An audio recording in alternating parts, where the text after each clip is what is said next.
अस्सलामुअलैकुम। चलिए जी, स्टार्ट लेते हैं सेकंड एफएम का फाइनेंशियल मैनेजमेंट का लेक्चर। एफएम का सेकंड अमेजिंग लेक्चर स्टार्ट करते हैं। प्रीवियस क्लास में लेक्चर वन में हमने पूरे सिलेबस का एक आइडिया दिया आपको। Plus we did discuss the format of entire financial management, और हमने बात को एंड किया था कि यार किस तरह से पता चलता है कि शेयर होल्डर्स की वेल्थ बढ़ी है या नहीं। तो सिंपल, फाइनेंशियल मैनेजमेंट का प्राइमरी ऑब्जेक्टिव है to maximise the wealth of share holders. अगर आप किसी कंपनी के शेयर होल्डर हैं और उस कंपनी की शेयर प्राइस इंक्रीज होती है तो ऑब्वियसली आपकी वेल्थ बढ़ेगी। दिल ना माने तो इन्वेस्टमेंट करके देख, शेयर प्राइस बढ़ेगी तो दिल में एक खुशी सी महसूस होगी, और शेयर प्राइस गिरने पे जो होगा वो मैं बताना नहीं चाह रहा माजरत के साथ, वो भी एक फीलिंग होती है। खैर, तो पॉइंट ये है हमारे पास कि अगर हम किसी कंपनी के शेयर होल्डर्स हैं और उसकी शेयर प्राइस बढ़ेगी, ऑब्वियसली हमारी वेल्थ बढ़ेगी। फिर एक और सवाल ये कि अगर हम किसी कंपनी के शेयर होल्डर हैं तो उस कंपनी से जो हमें रिटर्न मिलता है, जो मैक्सिमम रिटर्न हमें अपने कंपनी से मिलेगा, उसके दो कंपोनेंट्स हैं। एक है डिविडेंड और दूसरा है कैपिटल गेन। तो थोड़ा सा हम डिस्कस करते हैं आज की क्लास में शेयर होल्डर्स रिटर्न कैसे कैलकुलेट करते हैं, और उसके बाद हम अपना पहला प्रॉपर टॉपिक स्टार्ट कर लेंगे इंशाल्लाह, that is which is investment appraisal. लेकिन उससे पहले बात करते हैं how do we calculate share holder return. ये तो पता है हमें कि शेयर होल्डर के टोटल रिटर्न में दो चीजें होंगी, one is dividend and other is capital gain. But calculate कैसे करते हैं न्यूमेरिकली, आओ बात कर लें। ये बड़ा शेयर होल्डर रिटर्न का फॉर्मूला है जो कि आपको याद होना चाहिए। एग्जाम में मास के ये फॉर्मूला गिवन नहीं होगा कि सर अगर गिवन हो जाता तो मजा आ जाता। बेटा मैं तुझे जानता हूँ बहुत अच्छे से, तू वही है जो चाहता है कि पेपर आउट हो जाता तो मजा हो जाता। तू वही है जो कहता है सिर्फ पेपर आउट ना होता, साथ में अगर आंसर भी आ जाते तो मजा आ जाता। तो बेटा ये इस तरह के मजे छोड़ दो, चीजें याद करो, शाबाश। तो शेयर होल्डर रिटर्न का फॉर्मूला आपको याद करना पड़ेगा माजरत के साथ। शेयर होल्डर रिटर्न का फॉर्मूला बराबर है is equal to P1 minus P not plus D1 P not. या अल्लाह ये क्या है, वन बाय वन बात कर लेते हैं। P1 ले लें भाई, share price at the end of the year, at the end of the year. बड़े ईयर के एंड में जो शेयर प्राइस है दैट इज P1। तो पी नॉट क्या होगा, बताओ बताओ बताओ। पी नॉट हमारे शेयर प्राइस है at the start of the year, share price at the start of the year. Start of the year कहते हैं या एंड ऑफ प्रीवियस ईयर, एक ही बात है। डिपेंड करता है डेटा में क्या दे रखा है भाई। ये हो गया पी नॉट। अब लॉजिकली ना, logically P1 minus P not का जो डिफरेंस है ना, ये कैपिटल गेन है। P1, P1 minus P not का जो डिफरेंस है दैट इज कैपिटल गेन। भाई देखिए ना, करंट ईयर एंड पे, साल के एंड पे लेट से आपकी शेयर प्राइस है 25, स्टार्टिंग में शेयर प्राइस थी 20, तो 5 आपका क्या है, कैपिटल गेन है। अब बास बच्चों के ना वही सवाल होते हैं, सर जरूरी थोड़ी है कैपिटल गेन हो, कैपिटल लॉस भी हो सकता है। ओए माँ सदके तेरी सोच को 21 तोपों की सलामी है मेरी तरफ से। ओ मेरे भाई, आपका टीचर आपको सिखा रहा है शेयर होल्डर रिटर्न कैसे निकालता है, तो हम तो रिटर्न पे ही बात करेंगे ना मेरे भाई। बात समझ में आई? हम तो अच्छी बात ही करेंगे, चंगी गली करसा। समझ में आई बात? ठीक शो। तो भाई इस रिटर्न की बात हो रही ना, तो रिटर्न पे रिटर्न भी रहे आप। तो P1 minus P not, obviously P1 ज्यादा होगा, पी नॉट कम होगा, तो ही क्या आएगा, कैपिटल गेन आएगा। हाँ सर अब समझ में आया, आ गया ना, गुड। अच्छा ये D1 क्या है? डिविडेंड है बेटा at the end of the year, साल के एंड में जो डिविडेंड मिल रहा है, D1 क्या है? डिविडेंड है at the end of the year, this is dividend per share at the end of the year. भाई साल के आखिर में जो आपको डिविडेंड मिल रहा है दैट इज D1, पता? तो ये फॉर्मूला आ गया भाई हमारे पास, शेयर होल्डर रिटर्न बराबर है P1 minus P0 plus D1 divided by P0। 100 से मल्टीप्लाई कर दें ताकि परसेंटेज में आंसर आ जाए। चलो कुछ नहीं होता, आओ क्वेश्चन करते हैं। पढ़ते हैं ये सवाल, वो कहते हैं what is the current share price. Current share price बता दें। अच्छा जी, टू डेसिमल प्लेसेस कितनी दो? अभी सिर्फ आराम से सवाल पढ़ना है, फिलहाल जज्बात में नहीं आना। करंट सब पता लग जाएगा। ABC company has just paid a dividend of 15 cents। 15 cents, पहले ये क्लियर कर लो। सेंट्स को आप 100 से डिवाइड करेंगे तो वो बन जाएगा डॉलर। सेंट्स को आप जब 100 से डिवाइड करेंगे क्या बन जाएगा? डॉलर बन जाएगा भाई। तो ये 15 सेंट्स को आप कह सकते हैं $0.15। तो एग्जामिनर ने हमें डिविडेंड दे दिया भाई, D1 दे दिया, जो अभी भी डिविडेंड दिया। Its share price 1 year ago, एक साल पहले। एग्जामिनर ने क्या दे दिया? P0 दे दिया। मांग क्या रहा है आपसे? P1। बिल्कुल रिलैक्स। डिविडेंड दे दिया, D1 दे दिया, P0 दे दिया। मांग क्या रहा है? मांग क्या रहा है कि सर ये मांगता बहुत है। अबे मेरे भाई क्या बोलूं, मैं कुछ बोलना नहीं चाह रहा। P1 मांग रहा है, वो गरीब का बच्चा आपसे P1 मांग रहा है। P1 दो निकाल के। Okay, the total share holder return for the year was 25%। Share holders का रिटर्न कितने परसेंट है? 25%। फॉर्मूले में वैल्यूज रखते हैं, कैलकुलेट करने की कोशिश करते हैं। आओ, शेयर होल्डर रिटर्न 25% को लिखा 0.25 इजिकल टू, मांग क्या रहा है? P1 माइनस P0 दिया उसने, एक साल पहले की शेयर प्राइस दे रखी है विच इज 3। डिविडेंड भी दे दिया उसने, अभी अभी डिविडेंड दिया ना, कितना? 0.15।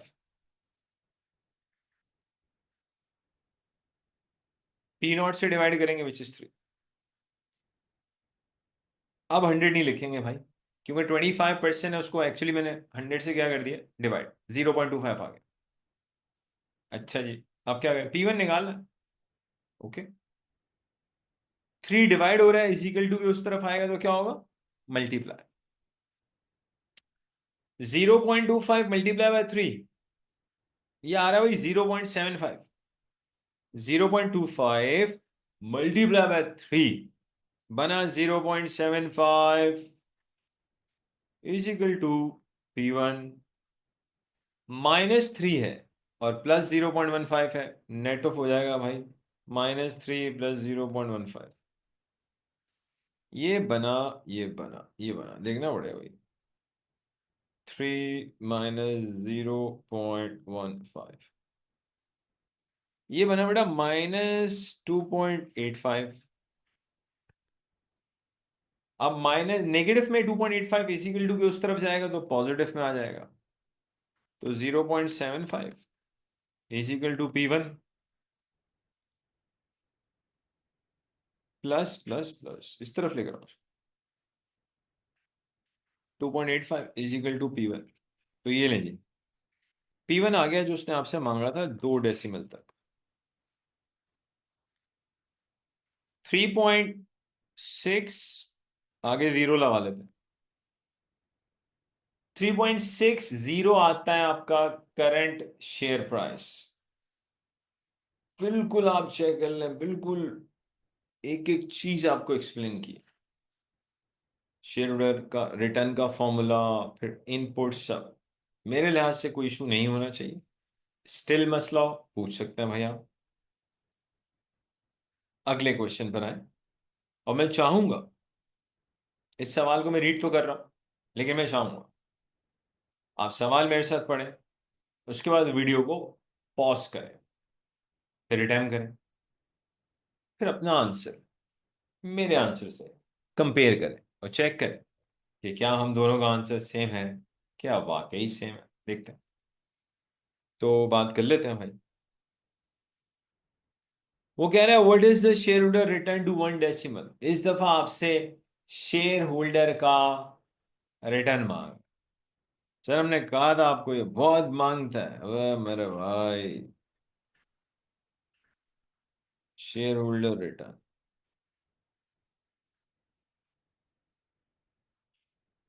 फॉर्मूला में याद है, P1 - P0 प्लस D1/P1। अच्छा P0। अच्छा, बाज बच्चों के ना बड़े शरीफ से बच्चे होते हैं। बाज बच्चों का सवाल सवाल सुने। बाज बच्चे कहते हैं सर क्या ये फॉर्मूला लिखने के मार्क्स मिलेंगे मुझे? ओए माँ सदके, इसको लिखने के कोई मार्क्स नहीं मिलेंगे। इसके मार्क्स क्यों दें भाई? आपने हमें शेयर रिटर्न निकाल के देना है। मान लो एक मल्टीपल चॉइस है तो फॉर्मूला लिखने के नंबर दें आप। तो भाई आप हमें शेयर रिटर्न निकाल के दें, रिटर्न सही है आपको मार्क्स मिलेंगे, वरना बस खत्म बात। तो इस फॉर्मूले लिखने के कोई मार्क्स नहीं है। इस तरह से मार्क्स मिलने लग गए तो मेरे भाई फिर तो आप बहुत आगे निकल जाओ। शेयर होल्डर रिटर्न फॉर्मूला लिखने से आपको आसानी हो जाएगी सवाल सॉल्व करने में। ABC company share price is 3.5 at the end of 2025। ये आ गया 3.5 minus. This includes a capital gain of 0.75 since the beginning of the period। रुक जाओ भाई रुक जाओ। एक बार डिस्कस की थी, P1 - P0 बराबर होता है किसके? कैपिटल गेन के। P1 - P0 बराबर होता है कैपिटल गेन के। ओके। अब क्वेश्चन में अगर आप देखें तो एग्जामिनर कह रहा है ABC कंपनी शेयर प्राइस 3.5 है एंड ऑफ 2025 में, जिसमें 0.75 का कैपिटल गेन इंक्लूडेड है। इसका मतलब ये हुआ लॉजिकली, बिल्कुल रिलैक्स रहें आप। 3.5 माइनस P0 कैपिटल गेन उसने बता दिया 0 पॉइंट कितना है भाई, 75। जी ऐसा ही है। अगर आप P0 निकालना चाह रहे हैं, ये ले भाई, 0.75 यहां पर आ जाएगा, P0 यहां चला जाएगा, तो आपके पास P0 आ जाएगा। 3.5 माइनस 0.75, P0 आ रहा है 2.75। ओके। अब आप चाहें तो P1 - P0 की जगह, इस पूरे P1 - P0 की जगह डायरेक्टली कैपिटल गेन रख सकते हैं। क्यों? P1 - P0 किसके बराबर है? Capital gain. और हमें पता है कैपिटल गेन कितना है, 0.75। तो इट्स नॉट नेसेसरी कि यार मैं हमेशा P1 - P0 लिखूं, व्हेन वी नो दैट कि P1 - P0 का जो आंसर है वो कैपिटल गेन है। तो वहीं आप डायरेक्टली कैपिटल गेन की वैल्यू लिख दें 0.75। डिविडेंड डिविडेंड दे रखा है 0.25। और शेयर प्राइस हमने P0 निकाल दी है स्टार्ट ऑफ द ईयर पे। मल्टीप्लाई 100, चेक कर लीजिए कितने परसेंट आता है। 0.75 ये 1 हो जाएगा न्यूमिनेटर में।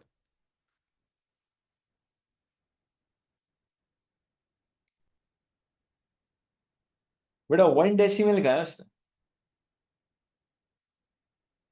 1 डेसिमल। आंसर आ रहा है 36.36%। राउंड ऑफ कर देंगे, इसको ले लेंगे 36.36%। 0.36 है तो 4 बना ले मैथमेटिकली, 36.4%। क्यों 4? अच्छा, आंसर आ रहा है 36.36। अब सो 36 को तो फिर मैथमेटिकली क्या करेंगे, 4 ही बनाएंगे। 4 क्यों बना रहे हैं? क्योंकि एग्जामिनर कह रहे हैं 1 डेसिमल तक जाओ, इसलिए ऐसा कर रहे हैं। बेटा मेरे लिहाज से आपको शेयर होल्डर रिटर्न कैलकुलेट करना बहुत अच्छे से आ जाना चाहिए, फॉर्मूला याद होना चाहिए, समझ में आना चाहिए, अप्लाई करना आना चाहिए। अब बेटा हम अपना पहला टॉपिक अल्लाह का नाम लेके स्टार्ट करते हैं, विच इज इन्वेस्टमेंट अप्रेजल।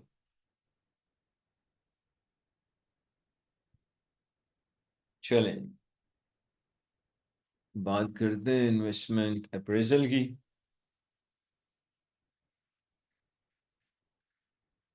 काफी इंपॉर्टेंट, इंटरेस्टिंग, आसान एरिया होता है इन्वेस्टमेंट अप्रेजल।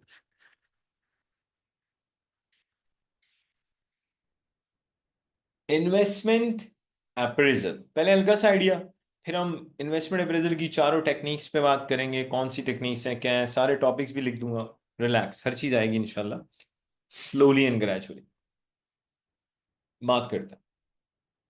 देखिए, इन्वेस्टमेंट अप्रेजल,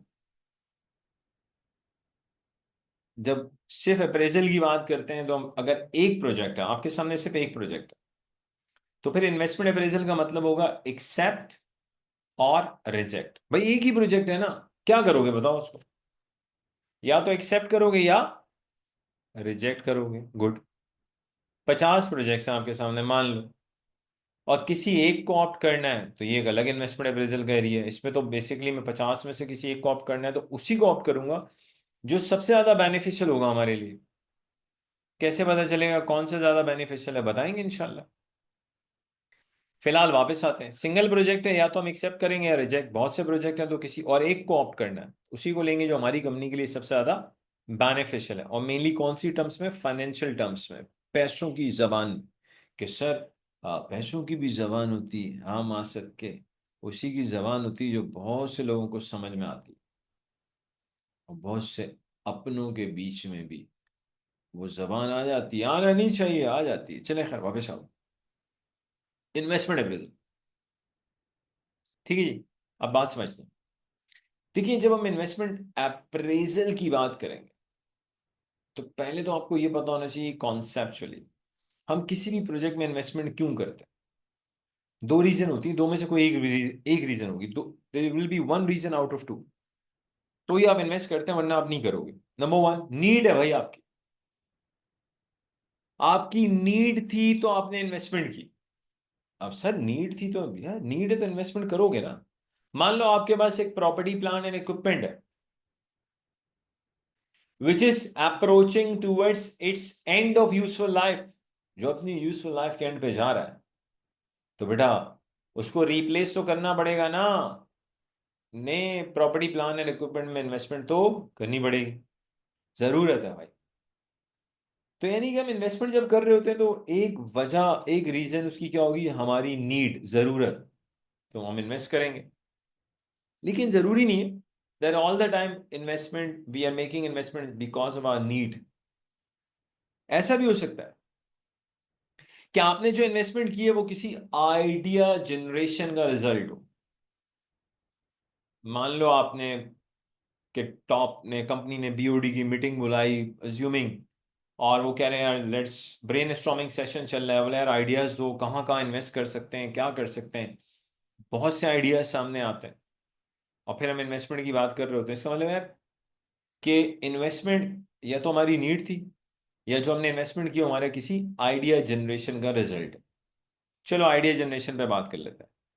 मान लो बहुत से आइडियाज आ गए, बहुत से आइडियाज। अगर आपके सामने बहुत से आइडियाज आ गए, एग्जाम्पल देता हूं, मैं अक्सर एग्जाम्पल दे रहा होता हूं तो अब दोबारा दे देते हैं एग्जाम्पल।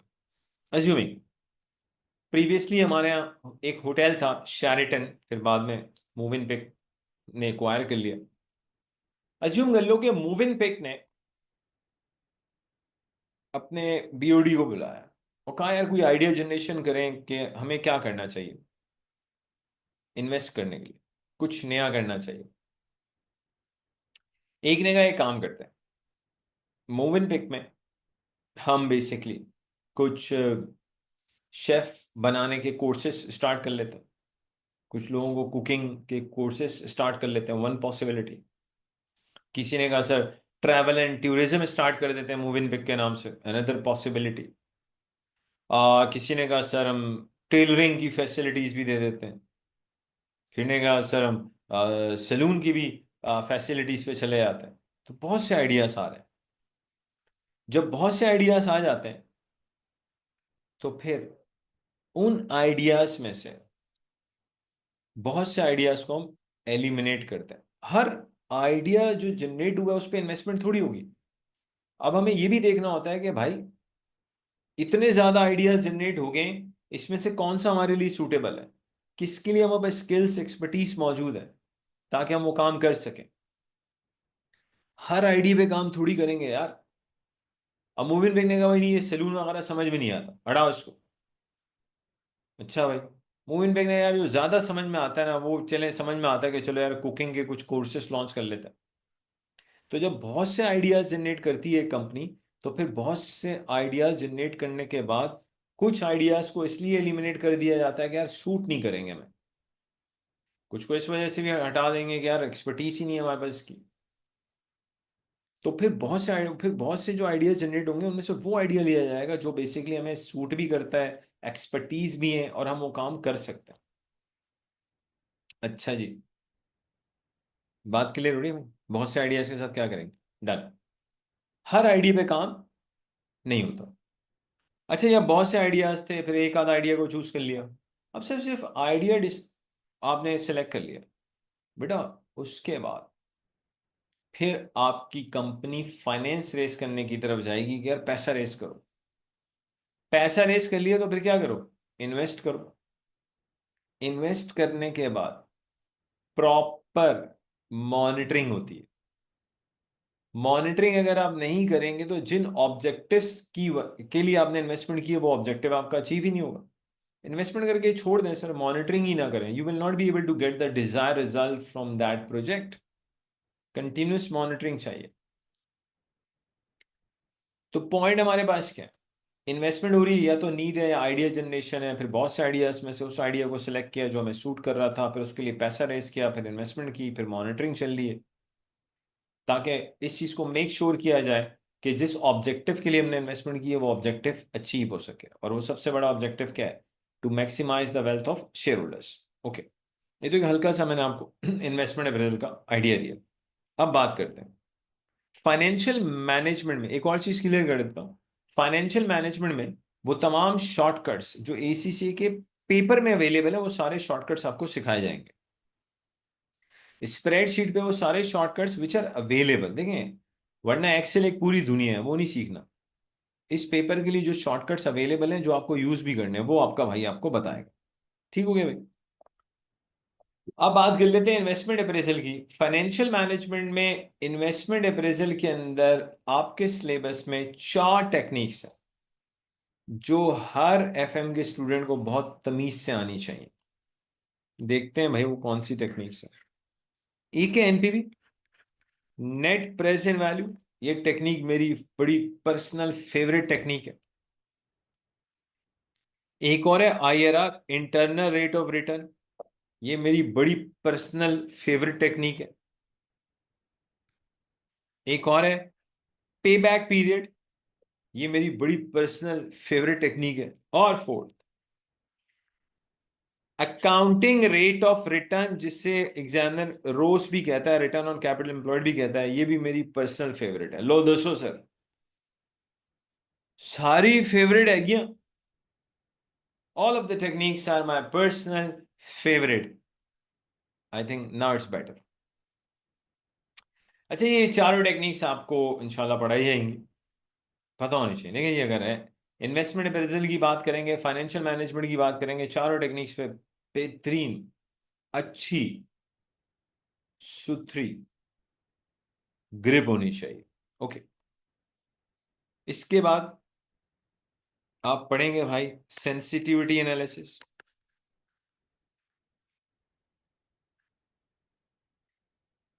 देखेंगे इंशाल्लाह क्या करना है सेंसिटिविटी एनालिसिस में। मैं सिर्फ टॉपिक लिखवा रहा हूँ इन्वेस्टमेंट अप्रेजल के, ताकि थोड़ा सा आइडिया हो करना क्या। अच्छा, ये सेंसिटिविटी के बाद एसेट रिप्लेसमेंट डिसीजन देखेंगे इंशाल्लाह। एसेट रिप्लेसमेंट डिसीजन देखेंगे, इसमें क्या होता है, व्हेन टू रिप्लेस एसेट, वो सब। फिर लीज और बाय डिसीजन पे बात करेंगे। लीज और बोरो टू बाय, एक एसेट को लीज पे ले लें या बोरो टू बाय करें, पढ़ेंगे इंशाल्लाह। कैपिटल रेशनिंग का एक टॉपिक है भाई।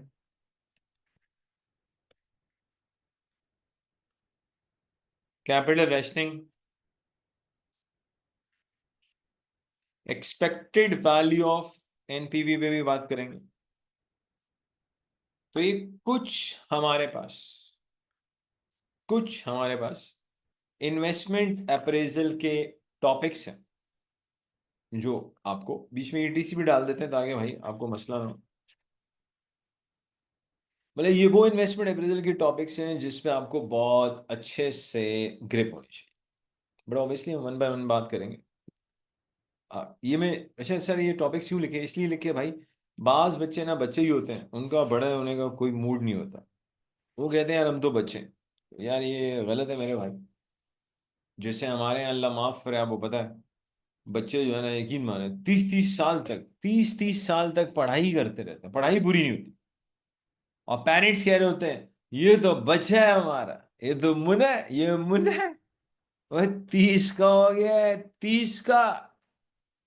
ये मुन्ना नहीं है, खुदा के लिए ये बच्चा नहीं है। तो थोड़ा ध्यान से भाई, जरा कोशिश करे हर बंदा अपनी प्रोफेशनल लाइफ जल्दी स्टार्ट करें, क्वालिफिकेशन जल्द से जल्द कंप्लीट करें, ताकि आप अपने पेरेंट्स को सपोर्ट कर सकें। रादर देन आप 30 30 साल तक पढ़ते ही रहें, तो जुल्म है ना सर। खैर वापस आते, और इसका कतई ये मतलब नहीं है कोई 30 साल का तो पढ़ना ही छोड़ दे, नहीं भाई, पढ़ाई तो करनी है। अच्छा जी, इन्वेस्टमेंट अप्रेजल में टेक्निक्स इसलिए लिखी है क्योंकि बाज बच्चे, मैंने कहा था, बच्चे ही होते हैं। उन बेचारों का मसला क्या होता है, उनको हम खाली एनपीवी का टॉपिक पढ़ाते हैं, उनको लगता है जी इन्वेस्टमेंट अप्रेजल खत्म हो गया। ऐसा कुछ भी नहीं है। ये सारे टॉपिक्स जिस दिन आपके कंप्लीट हो जाएंगे, उस दिन आपका इन्वेस्टमेंट अप्रेजल इंशाल्लाह कंप्लीट होगा, उससे पहले कंप्लीट नहीं हो। ये टॉपिक्स इसलिए लिखे ताकि आपको पता हो। और इन्वेस्टमेंट अप्रेजल में जब हम डिस्कस कर रहे होंगे, तो इसमें रिस्क एंड अनसर्टेनिटी पे बड़ी डिस्कशन आएगी, बार बार डिस्कशन आएगी, तो देखेंगे इंशाल्लाह। अच्छा, अब बात कर लेते हैं, पहली टेक्निक स्टार्ट करते हैं अल्लाह का नाम लेके। अच्छा, इसमें भी ना इस तरह से कहना चाहिए अल्लाह। तो अल्लाह का नाम लेके स्टार्ट लेते हैं। दैट इज एनपीवी,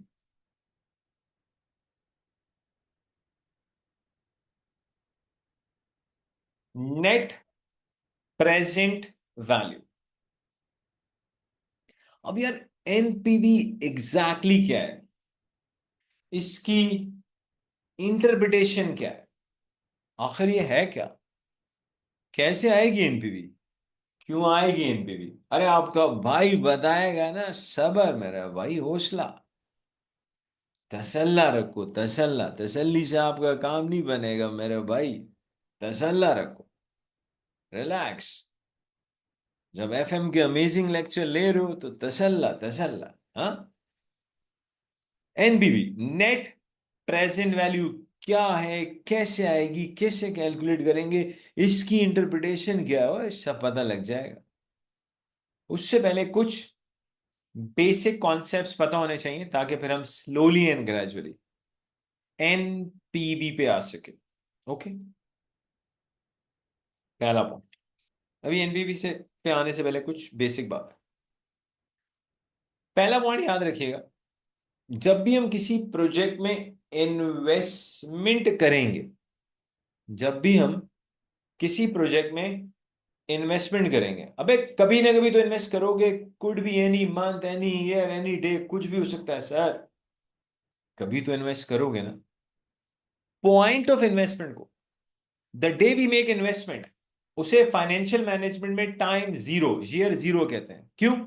अबे टाइम फिर उसके बाद काउंट होगा ना, इन्वेस्टमेंट करने के बाद टाइम काउंट होगा ना। एसीसी में एडमिशन जब आप ले लोगे तो उसके बाद टाइम काउंट करेंगे कि आपने कितने टाइम में एसीसी किया है। तो पॉइंट ऑफ इन्वेस्टमेंट को, टाइम ऑफ इन्वेस्टमेंट को, जिस दिन हम इन्वेस्ट करते हैं, जिस दिन इन्वेस्टमेंट हो रही होती है, उसे फाइनेंशियल मैनेजमेंट में क्या कहते हैं? Time zero, year zero. Point of investment, time of investment, जिस दिन आपने इन्वेस्टमेंट किया,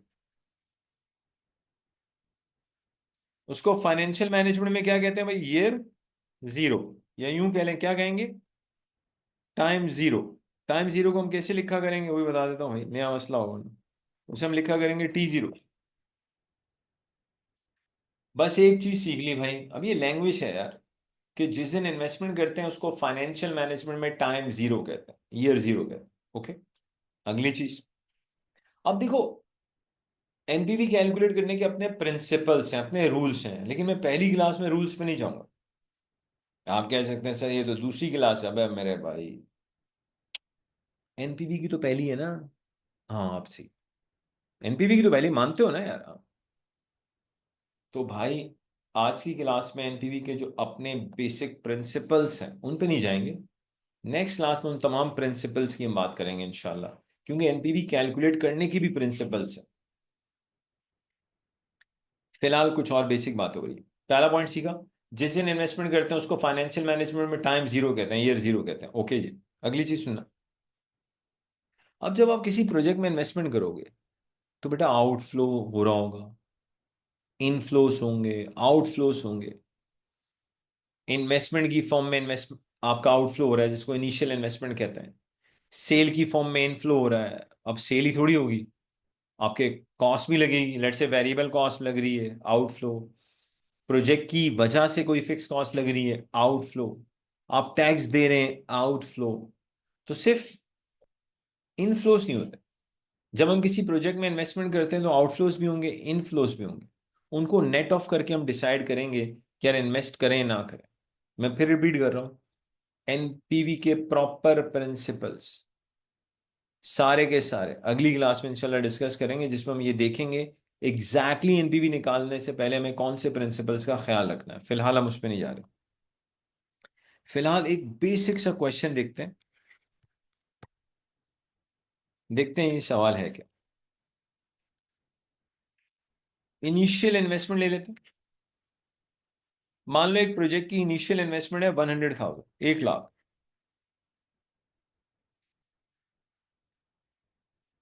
प्रोजेक्ट की लाइफ है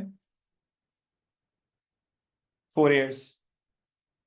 कॉस्ट ऑफ कैपिटल अभी तो गिवन होगा, अदरवाइज मैंने प्रीवियस क्लास में बताया था कॉस्ट ऑफ कैपिटल का एक पूरा टॉपिक है जो आप पढ़ोगे इंशाल्लाह। 10% है कॉस्ट ऑफ कैपिटल को, आप डिस्काउंट फैक्टर भी कह लें, 10% है। Time T1, T2, T3, T4। Sales ले लेते, मान लें ये 50,000 की सेल है, 200,000 की सेल है, 150 की सेल है, 180 की sale. Variable cost 30% of sales. Variable cost क्या है भाई? वो कह रहे हैं आपकी सेल्स का 30% वेरिएबल कॉस्ट है। फिक्स कॉस्ट प्रोजेक्ट से जो रिलेटेड है, fix cost related to the project, that is let's say 10,000, 10,000, 11 and 11। बस इतना सा डेटा है भाई, मजीद कुछ भी नहीं है। रिक्वायर्ड एनपीवी जिसका हमें फिलहाल आइडिया नहीं है, पता चल जाएगा नेट प्रेजेंट वैल्यू। एक बिल्कुल सिंपल सा मैंने डेटा लिखा है। इनिशियल इन्वेस्टमेंट है 1 लाख की, प्रोजेक्ट की लाइफ 4 साल है, कॉस्ट ऑफ कैपिटल 10% है जो कि गिवन है, सेल्स गिवन है। वेरिएबल कॉस्ट के बारे में वो कह रहे हैं यार सेल्स का 30% वेरिएबल कॉस्ट है, और फिक्स कॉस्ट दे दी उसने। अब सॉल्व कैसे करते हैं देखते हैं भाई।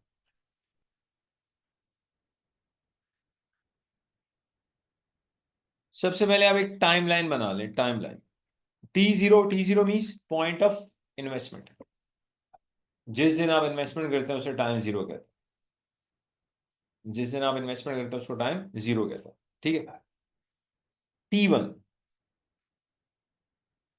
T2, T3, T4। अच्छा, यहाँ पे मैं आपको एक सॉरी के साथ एक बात बताना जरूरी है, फिर इंसान है मिस हो जाता है। What is that? इस सेट की बात कर रहा हूँ, 1 मिनट के लिए खाली। What is that? देखो, एक चीज बताओ। अगर एक इंसान चुनना, कोई भी इंसान अगर 1 मिनट के अंदर कोई भी गलत डिसीजन लेता है और उस पे एक्शन ले लेता है, तो उसकी लाइफ 180 डिग्री में चेंज हो जाएगी। एक गलत डिसीजन ले, एक नेगेटिव डिसीजन ले, उस पर कुछ काम करे, तो उसकी लाइफ 180 डिग्री में चेंज हो जाएगी। तो सर, अगर एक गलत डिसीजन से 180 डिग्री में लाइफ चेंज हो सकती है, तो एक पॉजिटिव डिसीजन लेने से भी लाइफ 180 डिग्री में चेंज हो सकती है। तो व्हाई नॉट आप एक पॉजिटिव डिसीजन लो और अपनी लाइफ को पॉजिटिवली 180 डिग्री में चेंज कर। और ये भी सुन ले, it's never too late to start. जिस दिन आपने स्टार्ट लिया वही दिन सवेरा है। जिस दिन आपने स्टार्ट लिया भाई वही सवेरा। It's never too late. तो ये भी दिमाग में डाल लें। बाज बच्चे इस तरह की बातें भी कर रहे होते हैं, सर बहुत देर होगी, अब तक मैं एफिलेट नहीं हुआ, या अब तक मैंने लाइफ में कुछ चीज अचीव नहीं किया। नहीं sir, it's never too late, it's never too late. सारा गेम ये कि आप कब डिसाइड करते हैं, आप कब अपने अंदर के इंसान को पॉजिटिविटी में लाके उसको मोटिवेट करके अपने ऑब्जेक्टिव्स अचीव करते हैं। It's never too late. तो याद रखना, अगर एक नेगेटिव डिसीजन किसी की लाइफ 180 डिग्री में चेंज कर सकता है, तो एक पॉजिटिव डिसीजन भी आपकी लाइफ 180 डिग्री में पॉजिटिव वे के अंदर चेंज कर सकता है। तो do make a positive decision, ताकि आपकी लाइफ भी एक पॉजिटिव डायरेक्शन में जाए। अब सवाल पे आते हैं। देखें सर, ये इस तरह के पब्लिक सर्विस मैसेज मादरत के साथ बीच में आएंगे, अब मैं कुछ नहीं कर सकता, ये तो होगा भाई। सवाल सॉल्व कर रहे हैं, टाइमलाइन आ गई भाई, ठीक है, आ गई टाइमलाइन। अब सबसे पहले लें, अच्छा ये सब चल रहा है डॉलर में। इनिशियल इन्वेस्टमेंट सबसे पहले लेते हैं। इनिशियल इन्वेस्टमेंट, इन्वेस्टमेंट का अमाउंट कितना भाई? Dollar 1 lakh, dollar 1 lakh. फिर सेल्स ले लेते हैं।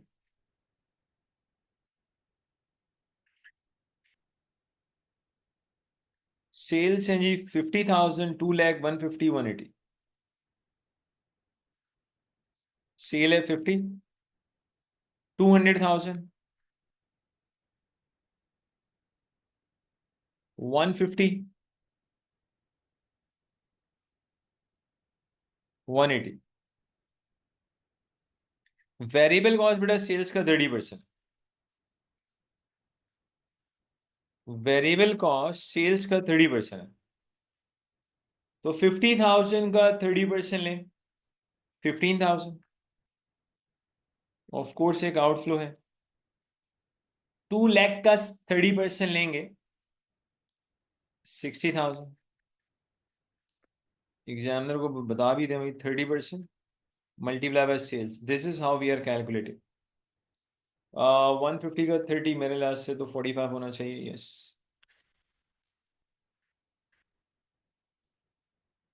180 का 30, 54। फिक्स कॉस्ट जो कि प्रोजेक्ट से रिलेट करती है भाई, बात करेंगे इंशाल्लाह किस तरह की क्या है। नहीं, अभी फिलहाल इसको देखें। 10, 10, 11, 11। 10,000, 10,000, 11, 11। और कोई इनफ्लो नहीं है, कोई आउटफ्लो नहीं है, तो चलें नेट ऑफ कर लेते हैं। नेट कैश फ्लोस आ जाएंगे 100,000, 1 लाख। बेटा 50,000 में से माइनस करें 15, माइनस करें 10, 25,000। 2 लाख में से 60 और 10, तो ये 130 आ जाएगा।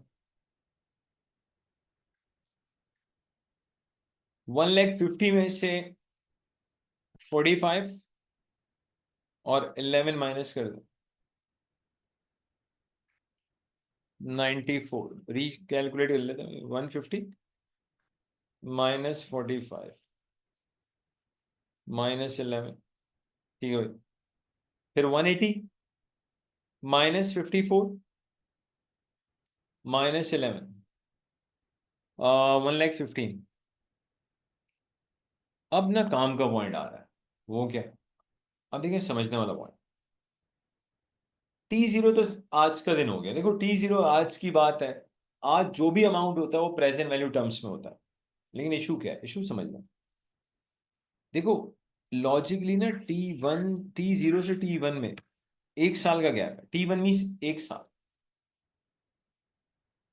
T0 से T2 में 2 इयर्स का गैप है। T0 से T3 में 3 साल का गैप है। और 0 से 4 में 4 साल का गैप है। अच्छा, तो क्या हुआ? बताता हूँ क्या हुआ। लॉजिकली पता है क्या? 25,000 इज अ फ्यूचर वैल्यू, क्योंकि T0 में नहीं आ रहा है, T1 में आ रहा है। 1,30,000 एंड ऑफ T2 की वैल्यू है, फ्यूचर वैल्यू। तो ये जो 25, 130, 94, 115 आपको नजर आ रहे हैं, ये सब फ्यूचर वैल्यूज है। जो T0 पे 1 लाख है वो प्रेजेंट वैल्यू है।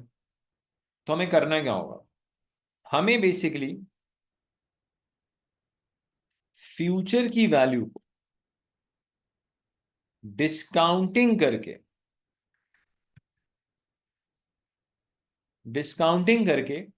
प्रेजेंट वैल्यू में कन्वर्ट करना होगा। हम फ्यूचर की वैल्यूज को एज इट इज लेके टाइम जीरो की वैल्यूज को आपस में नेट ऑफ नहीं कर सकते। We have to convert future values through discounting to the present values. हमें लॉजिकली, मैं जरा कलर वलर चेंज करूं ना इसका यार।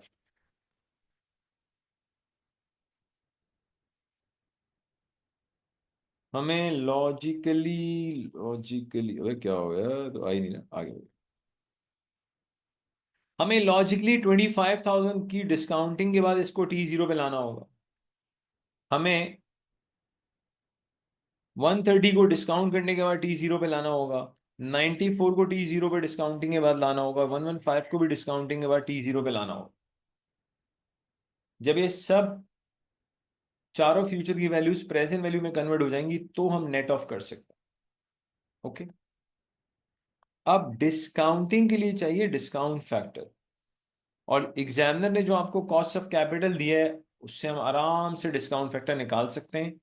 आगे चल के एनपीवी का शॉर्टकट भी मैं बताऊंगा कि एनपीवी का शॉर्टकट स्प्रेडशीट पे कैसे यूज करते हैं, क्योंकि वो एग्जाम में गिवन हो। पहला सवाल है, टेंशन ना ले। अभी हम देख लेते हैं। कॉस्ट ऑफ कैपिटल दे रखा है 10%। कॉस्ट ऑफ कैपिटल है 10%। T0 में फैक्टर होता है डिस्काउंट फैक्टर 1, फिर 0.909, 0.826, 0.751, 0.683, 0.621, 0.564। आपको ऐसा याद नहीं करना, एग्जाम में डिस्काउंट फैक्टर का टेबल भी गिवन होता है। एग्जाम में डिस्काउंट फैक्टर का टेबल भी गिवन होता है, जो मैं बताऊंगा हाउ टू यूज इट। अगर फिलहाल, वैसे तो आइडिया होना चाहिए फैक्टर्स कैसे आते हैं। अगर किसी को नहीं पता कि ये फैक्टर्स कैसे आते हैं, उस बच्चे के लिए मैं बता देता हूँ कि फैक्टर्स कैसे आते हैं। देखिए पहले साल का डिस्काउंट फैक्टर कैसे आया? 1/1 प्लस, चले आर कर लो, पावर एन कर लो। आर आपका कॉस्ट ऑफ कैपिटल है। अब पहले साल का अगर मुझे डिस्काउंट फैक्टर चाहिए, discount factor of T1, R 10% है, तो ये बन जाएगा 1/1। क्यों? आर की जगह आप लिखें 0.1। वन तो पहले से फॉर्मूले में मौजूद है। चलें ये भी तरह ब्रेकअप करके दिखा दूं ना, बाद बच्चों को पता ही नहीं होता। 1 आर है 10%, 10% को 0.1 लिखा जा सकता है। तो पहले साल के लिए ये आ जाएगा 0.909। सेकेंड ईयर के लिए आप पावर 2 कर लें, 0.826 आ जाएगा। इवन अगर आप 0.909 को 1.1 से डिवाइड करें तो भी 0.826 आ जाएगा। अगेन यार, ये तो सिर्फ वैसे ही मैंने बता दिया भाई, डिस्काउंट फैक्टर का एग्जाम में टेबल भी गिवन होता है, और प्लस हमें इसकी जरूरत भी नहीं है। अगली क्लासेस के अंदर मैं आपको एनपीवी का बाकायदा शॉर्टकट बताऊंगा, तो हमें इसकी जरूरत नहीं है, लेकिन पता होना बेहतर है। वापस आ जाए भाई। ओके, मल्टीप्लाई करेंगे तो आपके पास प्रेजेंट वैल्यू आ जाएगी। Present value of net cash flow 1 lakh.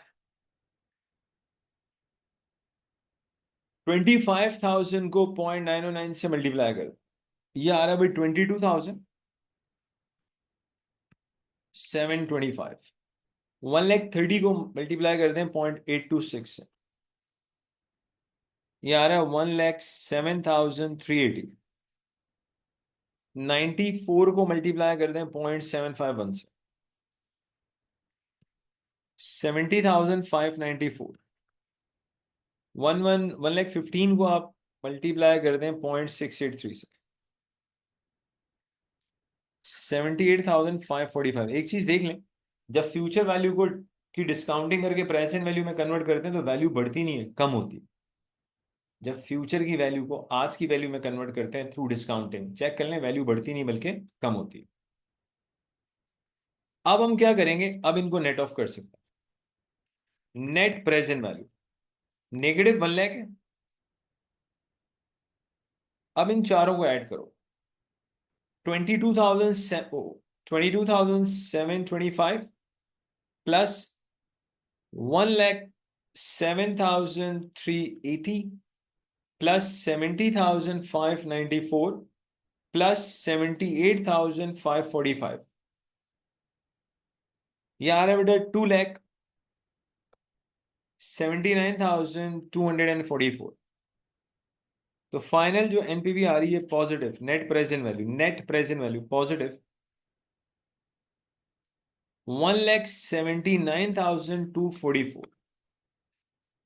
अब मेरी बात समझिएगा, फाइनल आंसर क्या आ रहा है एनपीवी का, 1,79,244। अब सुनना ध्यान से, नेट प्रेजेंट वैल्यू की इंटरप्रिटेशन सुन लें।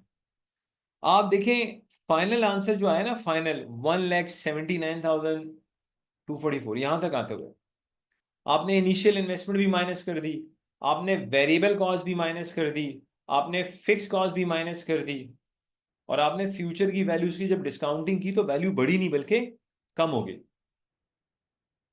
और फाइनल आंसर आ रहा है 1,79,244। तो हम कह सकते हैं, सुनना इंटरप्रिटेशन सुनिएगा एनपीवी की, हर तरह की कॉस्ट रिकवर करने के बाद, हर तरह की कॉस्ट रिकवर करने के बाद ये अमाउंट बचेगा आपको, 1,79,244 डॉलर्स बचेंगे। अब मुझे एक चीज बताओ, अगर हर तरह की कॉस्ट रिकवर करने के बाद एक अमाउंट बच रहा है, तो भाई शेयर होल्डर्स की वेल्थ बढ़ेगी ना यार, कम थोड़ी होगी। अब सवाल कैसा है, शेयर होल्डर बीच में कहां से आ गए, जवाब आप मुझे बता दें, फाइनेंशियल मैनेजमेंट का प्राइमरी ऑब्जेक्टिव क्या है, to maximise the wealth of share holders, तो शेयर होल्डर्स तो आएंगे। तो क्योंकि प्रोजेक्ट की एनपीवी पॉजिटिव है, which will increase the wealth of shareholders, that is why this project is financially acceptable। अगर एनपीवी नेगेटिव होती तो हम कहते हैं नहीं यार, इस प्रोजेक्ट में इन्वेस्टमेंट मत करो, ये लॉस मेकिंग प्रोजेक्ट। लेकिन अभी हम कहेंगे NPV of this project is positive 1,79,244, which will increase, which will increase the wealth of shareholders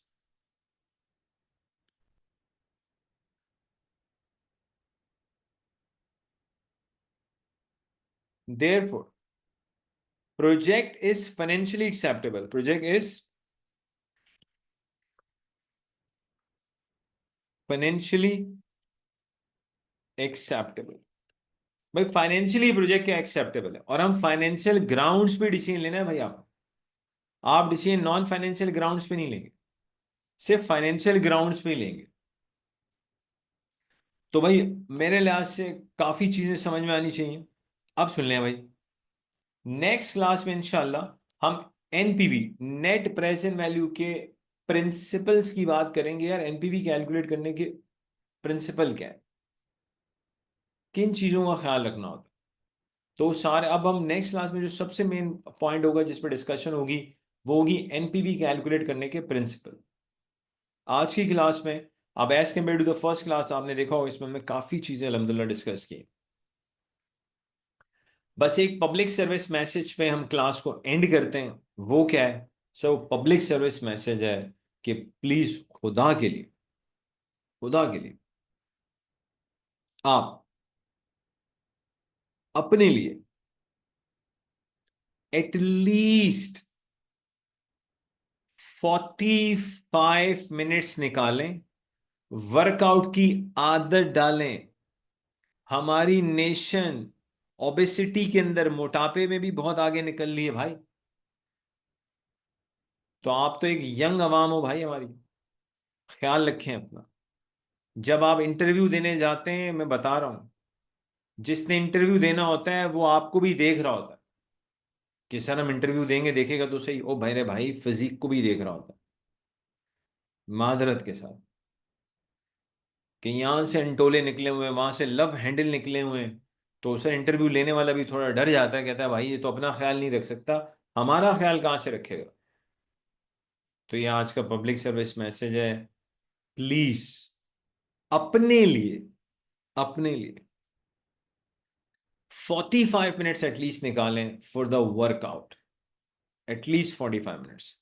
second, please अपने पेरेंट्स के हाथ पैर जोड़ें, उनके आगे हाथ पैर जोड़ें और उनको 45 मिनट्स अपने साथ वॉक पर लेके जाएं।